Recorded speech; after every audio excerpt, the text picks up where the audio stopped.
जी Nepal HD television अब तपाईं सँगसँगै।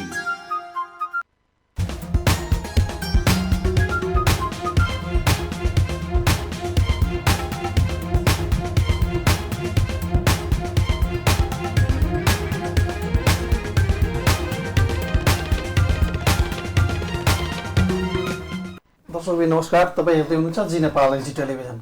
हामी प्रत्येक दिन राति 8 बजेदेखि 8:30 बजेसम्म हाम्रो स्थानीय सरकार कार्यक्रममा हामी प्रस्तुत हुने गरेछौँ। यसै क्रममा आज हामीसँग हुनुहुन्छ जिल्ला समन्वय समिति बाँकेका प्रमुख अजय श्रीवास्तवजी। उहाँसँग आज हामीले लकडाउन बाँकेमा के कस्तोको अवस्था छ र स्थानीय निकायहरूले राहत र प्याकेजहरू के कस्ताहरू प्याकेजहरू ल्याइरहेछन् र उहाँको अनुगमनको कामहरू के कस्तो भइरहेछ, जनताले राहत पाएको छ कि छैन, त्यो विषयमा उहाँसँग कुराकानी गर्नका लागि निम्ताएका छौँ। स्वागत छ तपाईँलाई। धन्यवाद।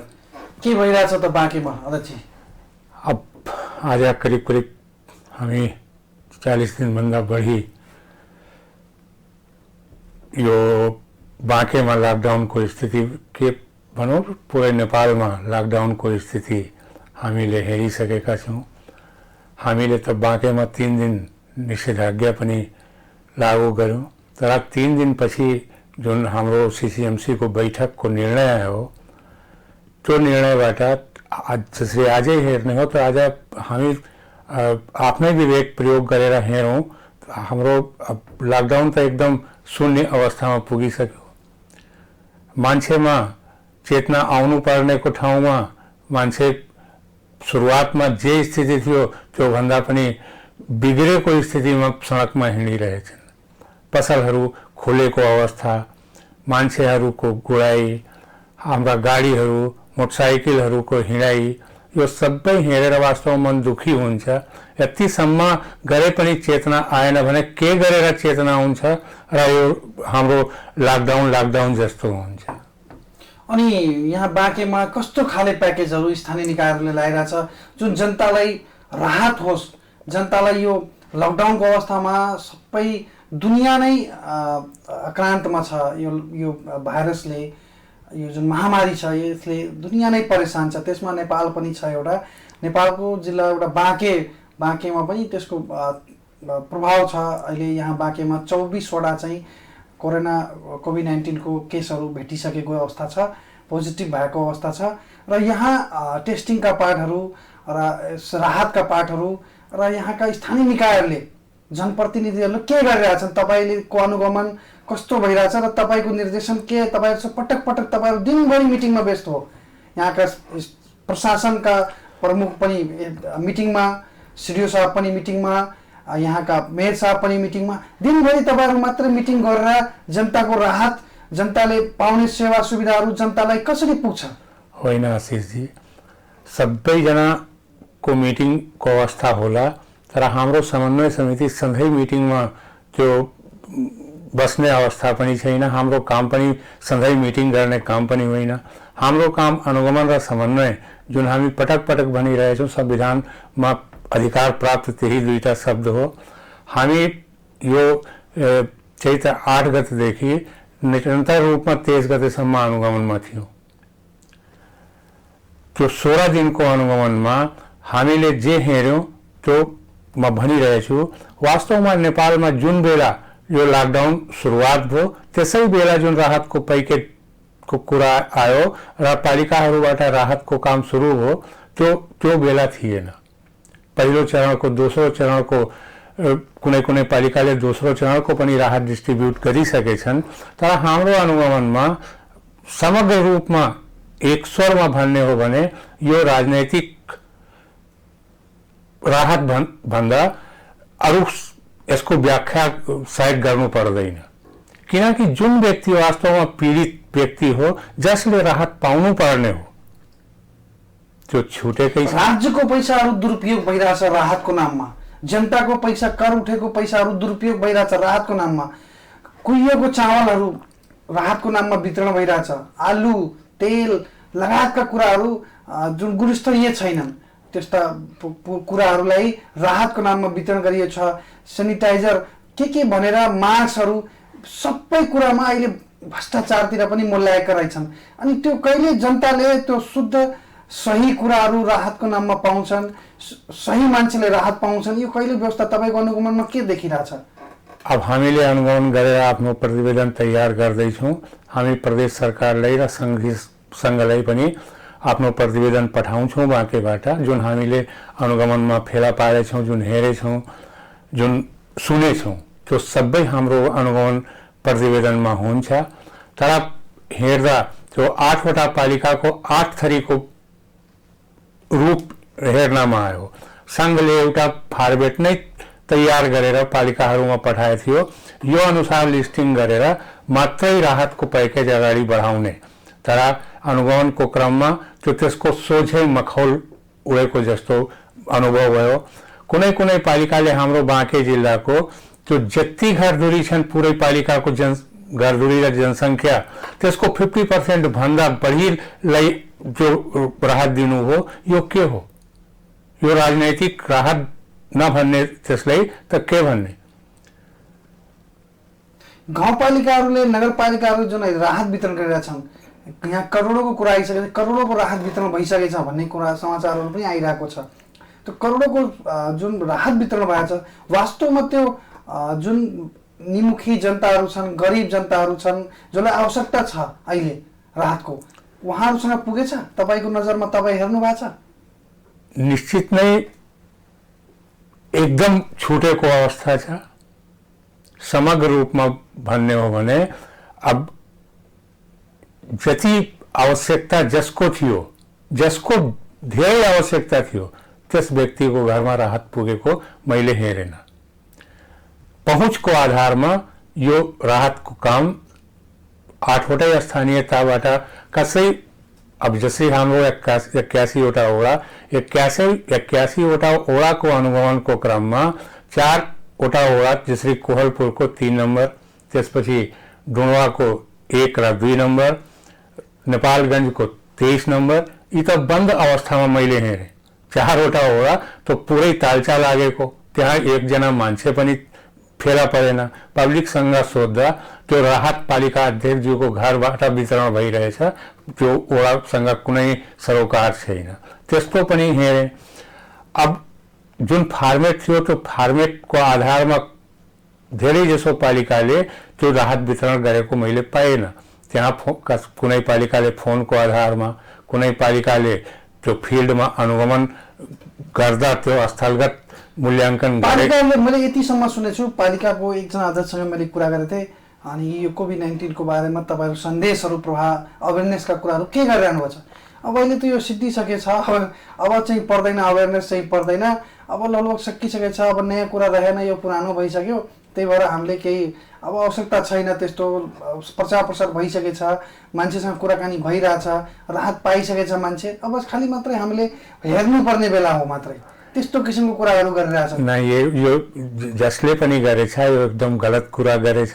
किनकि वास्तवमा अहिले हामी कहाँ त्यो समयमा लकडाउनको प्रक्रिया सुरु भयो। हाम्रा धेरै जसो विदेशमा रहेका, नेपालमै अन्यत्र ठाउँमा रहेका मान्छेहरू आफ्नो घरसम्म पुग्न पाएनन्।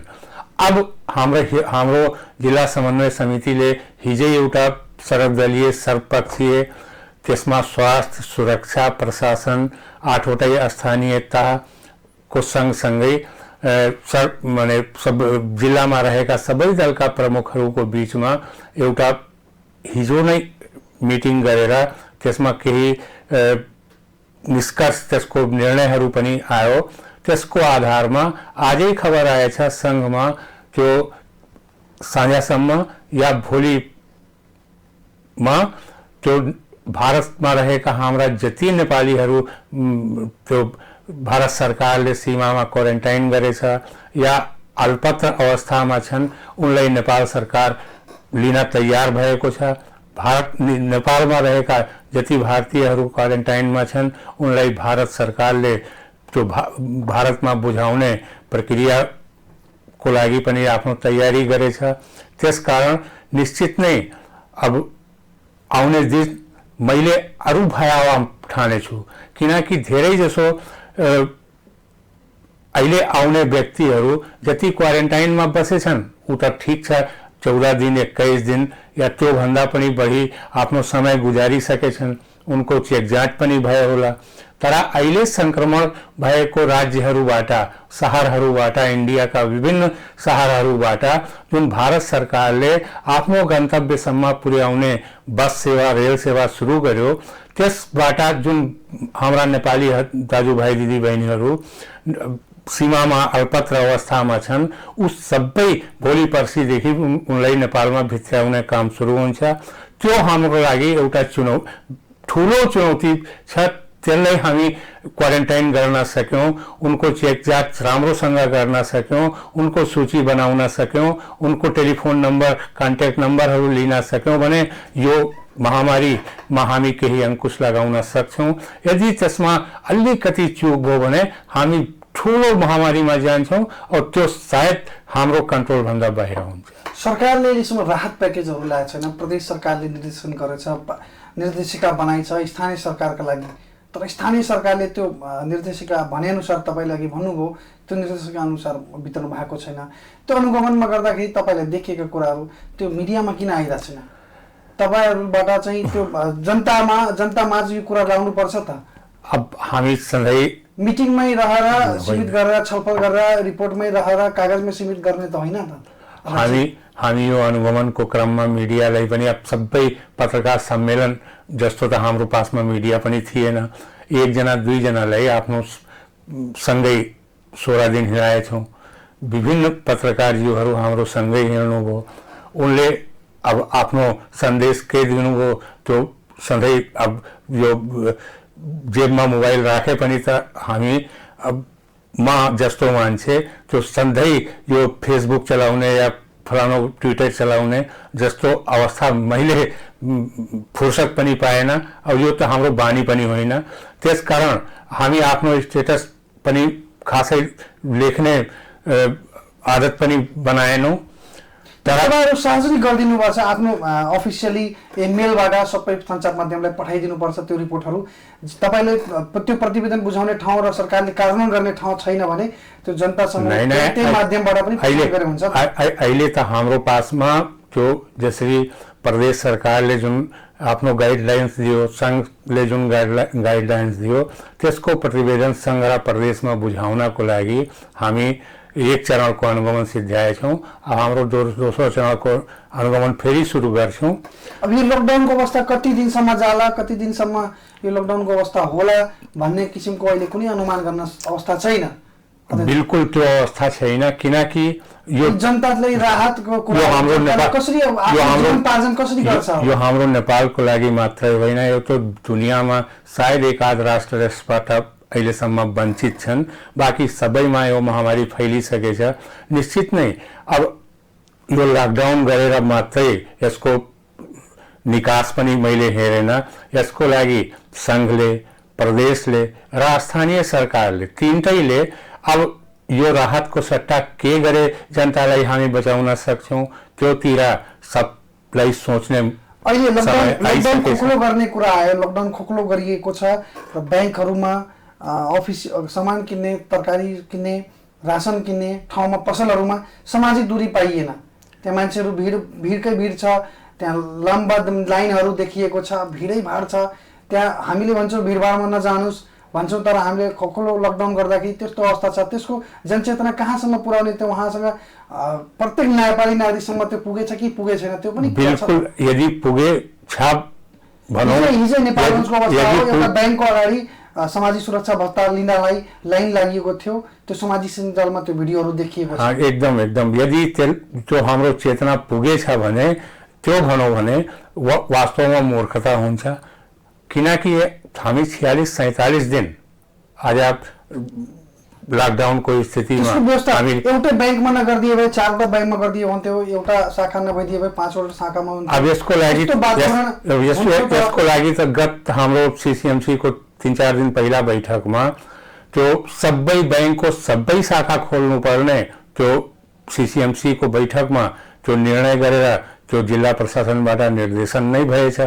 तर खोक्लो गर्दाखेरि पनि मानव ब्याङ्क खोल्यो, अफिस खोल्यो, सबै खोल्दाखेरि भिडभाड त हुने नै हो दाजु। नहीं लकडाउनको अवस्था त त्यो सीसीएम सामाजिक दूरी कायम हुन्छ न। त्यो सीसीएमसी को बैठकमा मेरो चित्त नबुझे पनि अब म अल्पमतमा परेँ। मैले आफ्नो कुरा राखेँ। जुन तरिकाले हामी 3 दिन यो निषेधाज्ञा लागू गरेछौँ त्यस्तै यसलाई कम्तीमा केही दिन अरू बढाउँ। त्यसपछि हाम्रो जब यो खोक्लो गरेर समस्या समाधान अझै मलाई लाग्छ कि दुर्घटना निम्तिन्छ। खोक्लो गरेर समस्याको समाधान जबसम्म चेतना हुँदैन, जबसम्म सबै मान्छेले त्यो बारेमा एकमत भएर आफ्नो सोच चेन्ज गर्दैनन् तबसम्म यो लकडाउनले मात्रै टेस्टिङका पाठहरू त्यसको समस्याको समाधान हुँदैन। अब निश्चित नै निषेधाज्ञाको कारण नै त्यही थियो कि हामी कहाँ त्यो बेला एकजना संक्रमित भेटाइसकेपछि जब दोस्रो चरणमा 9 जना त्यसपछि 7 जनाको कुरा आयो। अब हाम्रो बढ्दो ग्राफ थियो, त्यसकारण अब कम्तीमा टेस्टिङको प्रक्रिया र सर्चिङको प्रक्रिया, कन्ट्याक्ट सर्चिङ र टेस्टिङ यो दुईटै गर्नको लागि हामी निषेधाज्ञाको निर्णयतिर पुगेथ्यौँ। तर निश्चित नै जति आवश्यकता छ त्यति हामी अहिलेसम्म सर्चिङको काम पनि चलिरहेछ, टेस्टिङको काम पनि चलिरहेछ। बीचमा केही अवरोध आयो। हामी कहाँ बाँके जिल्लामा टेस्टिङ किटको अभाव हो। त्यो अभाव अहिले त हम करिब 2000 किट आएछ। आजको दिनमा त्यो अभाव छैन। तर यो बीचमा केही दिन 250 किट मात्रै थियो। 250 भन्दा बढी हामी जो सर्चिङ गरेको व्यक्तिहरूको टेस्टिङ गर्नु थियो। यो पहिलो सर्चिङमा करिब अहिले पनि 400 जति जनाको त्यो टेस्टिङ बाँकी थियो। जति हाम्रो अब किटको अवस्थै थिएन, त्यसकारण सर्चिङ त्यो हाम्रो टेस्टिङको काम केही अवरोध भयो। तर अस्ति हाम्रो 2000 किट बाँके जिल्लामा आइसकेको अवस्था छ। हाम्रो टेस्टिङ र सर्चिङ दुवैको काम भइरहेछ। त्यो अब सामाजिक विकास मन्त्री अस्ति बाँके जिल्लामा पनि आउनुभएको थियो। उनले मिटिङमा पनि त्यही भन्नुभयो कि हामी कुनै हालतमा यो सब स्वास्थ्य सामग्रीको अभाव हुन दिँदैनौँ। जहाँ बाटा भए पनि त्यसको व्यवस्था गर्छौँ। खैर 3 दिनभित्र त्यो हामीले 2000 किट प्राप्त भयो। अब त्यसबाट त्यो टेस्टिङको बाँकेको लागि आइएको थियो। बाँकेको लागि 2000 किट्स अस्ति आएछ। त्यसबाट हाम्रो टेस्टिङको काम अगाडि बढेकै छ। अब उनको भनाइ मानौँ भने निश्चित नै यो 2000 किट पनि हाम्रो बाँकेको लागि थोरै हो। किनकि अब हाम्रो जुन तरिकाले हाम्रो बस्ती छ, जुन तरिकाले हाम्रो समाज छ, त्यो एक आपसमा सबको घर मिलेको अवस्था, साँग्रो बाटो, त्यसमा यो निश्चित नै एक एरियाबाट अर्को एरियामा संक्रमण फैल्न सक्ने अवस्थामा जो जसरी सुरुवातैमा हामीले 4वटा एरियालाई बाँकेमा सीसीएमसी को बैठकबाट त्यो 4वटा एरियालाई सिल गर्यौँ। तर 4वटा एरियाको मान्छेहरूको टेस्टिङ अहिले पूर्ण भए छैन। हामी त्यो टेस्टिङको प्रक्रियामा छौँ। आउने दिनमा यसको निश्चित नै रिजल्ट्स अगाडि आउँछ। अब विश्वास त त्यही गर्नुपर्छ किनकि मन्त्री महोदयले जुन कुरा गर्नुभयो माननीय मन्त्रीज्यूले त्यो उनको कुरा पनि विश्वास लायक नै छ। 3 दिनभित्रै 2000 किट बाँकेमा आएछ। अब सायद त्यस्तो स्वास्थ्य सामग्रीको अभाव जस्तो बाँकेमा महसुस हुँदैन जस्तो मैले महसुस गरेको छु। अनि तपाईले जुन अनुगमन गर्ने तपाईको काम छ र तपाईको निकायले जुन हेर्नै पर्ने काम छ त्यतातिरको जुन मिटिङहरू भइरहेछ, जुन तपाईको अध्यक्षतामा मिटिङहरू हुन्छ, त्यो मिटिङहरूमा के कस्ता कुराहरू उठिन्छ कि जनताको हितमा तपाईले देखिएको छ? जस्तो राहतका कुरामा तपाई आफै भन्नुभयो कि राजनीतिकरण भएर राहत वितरण भएको छ। अब त्यसको लागि राहतले मात्र हुँदैन, यो राहत बाटेर मात्र हुँदैन। अनि के गरेर हुन्छ? त्यसको लागि जुन हामीले हिजै मिटिङमा यो जुन निर्णय गरेछौँ, केहीमा जुन मेरो दिमागमा अहिले पनि छ त्यो म निश्चित नै भन्छु। अब जसरी संघले आफ्नो सदन सुरु गर्यो बजेट सत्रको लागि, त्यस्तै प्रदेशले पनि 11 गतेदेखि आफ्नो सदन सुरु गर्छ र हाम्रो स्थानीय तहहरूले पनि आउने वर्षको लागि बजेटहरू निर्माण गर्छन्। त्यसमा अब यस्ता निमुखा जनता, यस्ता विपन्न र अति विपन्नलाई केन्द्रित गरेर आफ्नो बजेटको निर्माण गर्छन् भने निश्चित नै हामी यो कोरोनासँग लडाई जुन हाम्रो छ, अहिले त कोरोनासँग हाम्रो लडाई छ, अहिले भोकमरीसँग पनि हाम्रो लडाई सुरु हुन्छ। किनकि जसको पासमा जुन उच्च श्रेणीका छन् उनलाई तो खासै त्यति समस्या सायद नहोला, तर निम्न वर्गको लागि त अहिले हामीले सोचौँ अब मध्यम वर्गको पनि अवस्था निम्न वर्ग जस्तै हुँदै गइरहेछ। त्यसकारण अब विपन्न र अति विपन्नमा मिडियम वर्ग पनि एकदम आउने स्थितिमा पुगिसकेछ। त्यसकारण अब आउने दिनमा यदि स्थानीय तहले, प्रदेश सरकारले, केन्द्रीय सरकारले समग्र विपन्न, अति विपन्न र मध्यम वर्गको लागि पनि पैकेज आफ्नो बजेट सत्रमा ल्याएन भने हामी निश्चित नै यो कोरोनाको लडाईमा पनि त्यति सोचे जस्तो सफलता पाउन सक्दैनौँ र जुन भोकमरी बढ्छ त्यसबाट पनि हाम्रो समस्या झन बढ्छ। अनि हामी कार्यक्रमको अन्तिममा छौँ अध्यक्षजी। अब तपाईँले उहाँहरूसँग जुन कुराकानी भइरहेछ, तपाईँहरूको बेला बखत मिटिङ हुन्छ, त अब कस्तो खाले प्याकेज आइदिए हुन्थ्यो र केन्द्र सरकारले गरिदिए हुन्थ्यो, प्रदेश सरकारले गरिदिए हुन्थ्यो, स्थानीय तहहरूलाई तपाईँले सल्लाह सुझाव दिदिए हुन्थ्यो र उहाँहरूलाई यस्तो गरिदिए पनि राम्रो हुन्थ्यो जनताको लागि, के छ तपाईँ? अब यसको लागि त हाम्रो नेपाल मुल्क नै कृषि प्रधान देश हो।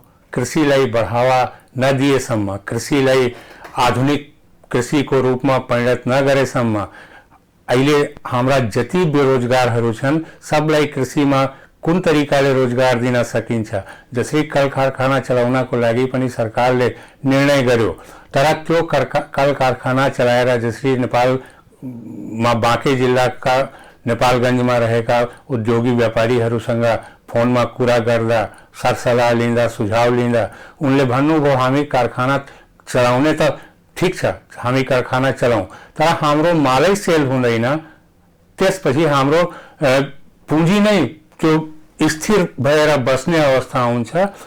त्यसकारण जबसम्म फेरि हाम्रो बाँके जिल्लाको स्थिति के छ, यहाँ दक्ष जनशक्तिको पनि कमी छ। धेरै जसो कारखानाहरूमा त्यो इन्डियाबाट आएका श्रमिकहरूबाटै त्यो कारखाना चलाउने स्थिति थियो। अहिले ऊ श्रमिकहरू लकडाउन सुरु हुनुभन्दा पहिले नै भारत गइसके। त्यसकारण दक्ष जनशक्ति नभएर त्यो कल कारखाना चलाउने स्थिति पनि बाँकेमा छैन। अब निर्माण विकासतिर पनि सोच्ने अवस्था आयो, जसरी हामी बाँकेमा त हिजै निर्णय गरेछौँ अब निर्माण विकास जो सामाजिक दूरी बनाएर सुरु गर्नुपर्छ।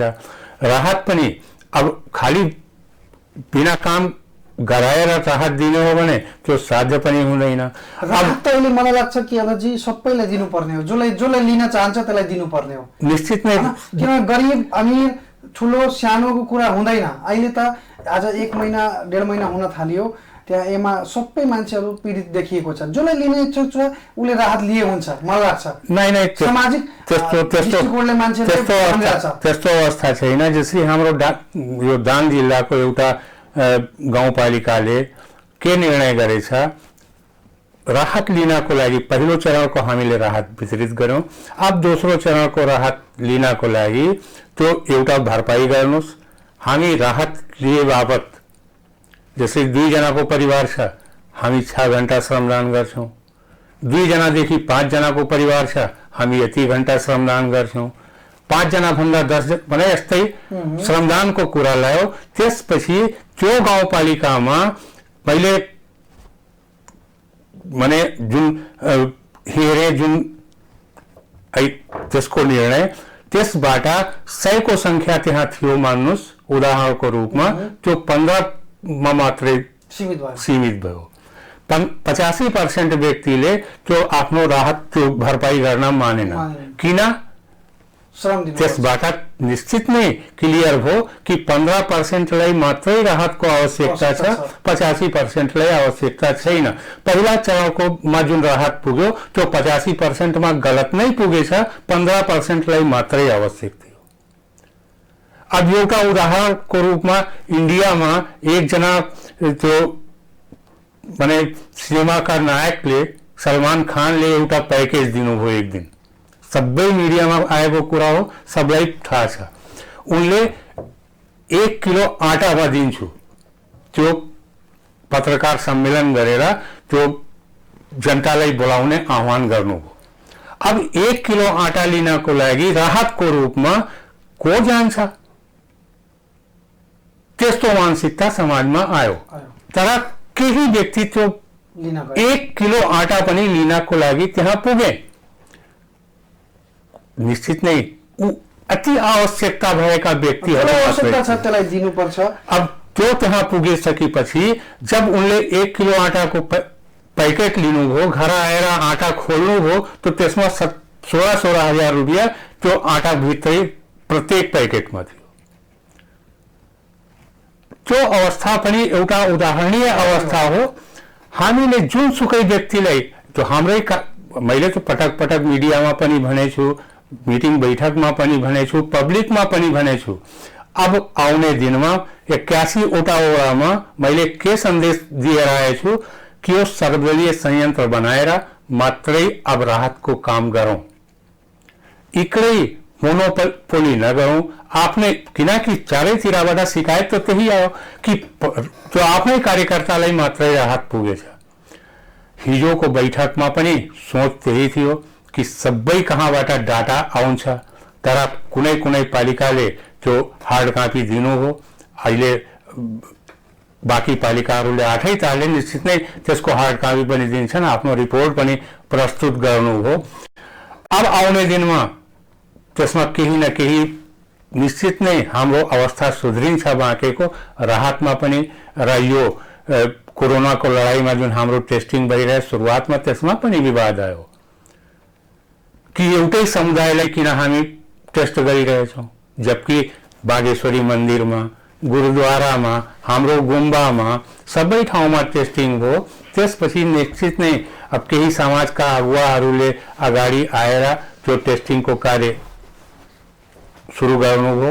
अब हाम्रो त्यो अवस्था त छैन, तर आउने दिनमा पनि योभन्दा बढी सुधार हुन्छ त्यही आशा गरेको छु। र आउने दिनमा मेरो भनाइ के छ, जसलाई आवश्यकता छ त्यो मात्रै अगाडि आओस्। हामी अरूको हक लिनको लागि राहत पुग्नुपर्छ, जनताले राहत पाउनुपर्छ। र यो लकडाउनमा समस्यामा परेका व्यक्तिहरूको निकास दिने राज्यको काम हो, स्थानीय निकायको काम हो, नेपाल सरकारको काम हो। यसमा त दुई मत छैन। यसमा बिल्कुल दुई मत छैन। नेपाल सरकारको को मात्रै होइन, यो तीनै तहको जुन हाम्रो सरकार छ त्यसैको जिम्मेवारी हो।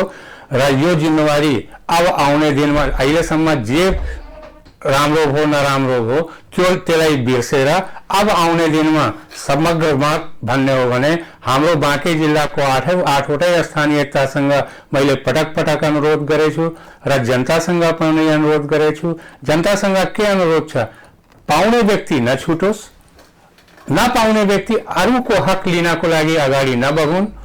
र त्यो साथसाथै पालिकासँग के अनुरोध छ, अब सर्वदलीय संयन्त्र बनाएर अगाडि राहतको जाउँ र आफ्नो यो बजेट सत्रमा निश्चित नै त्यस्तै व्यक्तिहरूको लागि कि एउटा पैकेजको व्यवस्था सबै तीनटै माने सरकारमा आओस्।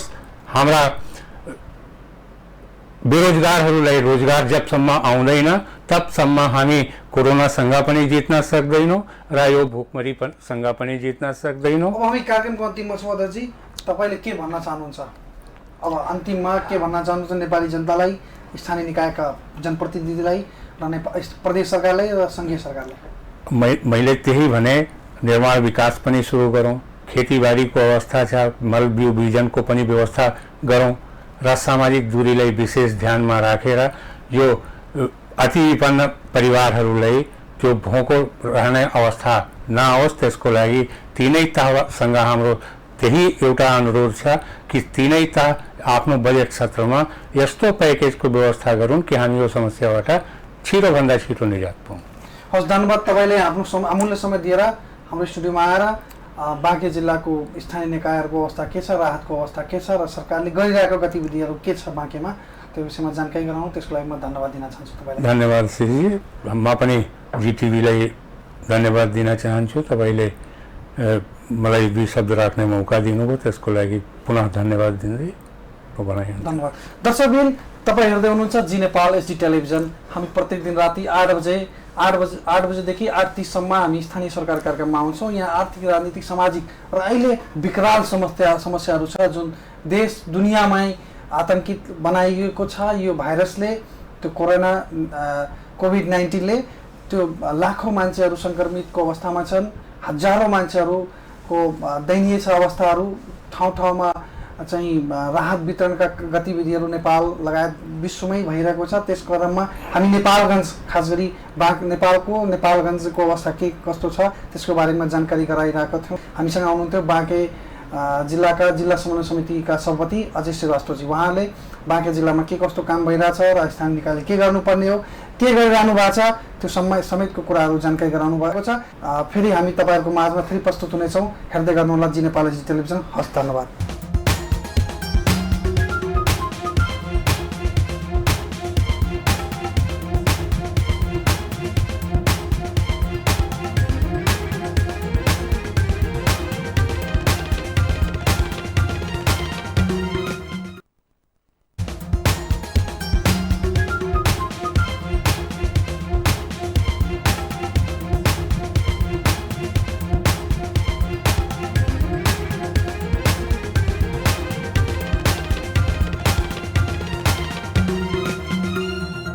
जी नेपाल एचडी टेलिभिजन अब तपाईँ सँगसँगै